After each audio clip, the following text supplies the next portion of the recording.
আলহামদুলিল্লাহিল্লাযী আফানি মিম্মা বতালাকা বিহি ওয়া ফাদ্দালানি আলা কাসীরিম মিম্মান খালাকা তাফদীলা। মানে প্রশংসা সেই আল্লাহর, যে আল্লাহ তাআলা তোমাকে যেই জিনিস দিয়ে পরীক্ষা করেছে আমাকে ওইটা থেকে বাঁচিয়ে দিয়েছে। তোমাকে আল্লাহ যেই বিপদে ফেলেছে আমাকে ওই বিপদ থেকে তিনি মুক্ত রেখেছে, আর তার অনেক সৃষ্টির উপর আমাকে তিনি প্রাধান্য দিয়েছে। সুবহানাল্লাহ পড়েন।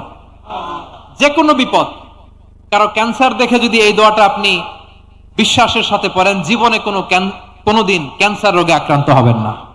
দুর্ঘটনা দেখে যদি পড়েন, ওই দুর্ঘটনা আপনাকে স্পর্শ করবে না। যে কোনো কারো বিপদ দেখে যদি কোনো বিশ্বাসী বান্দা এই দোয়া পড়ে, বিশ্বনবী বলেন লাম ইউসিবহু যালিকাল বালা, ওই বিপদ তাকে আর ধরবে না।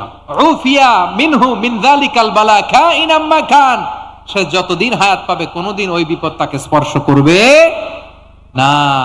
এই দোয়াটা পড়তে রাজি আছেন আমার প্রিয় ভাইরা? তাহলে পুরো আলোচনার সেন্ট্রাল থিম হচ্ছে আমাদের জীবনে বিপদ আসবে, কষ্ট আসবে, দুঃখ আসবে, কিন্তু বিপদে আপদে আমরা হাল ছেড়ে দিব না, হতাশ হব না।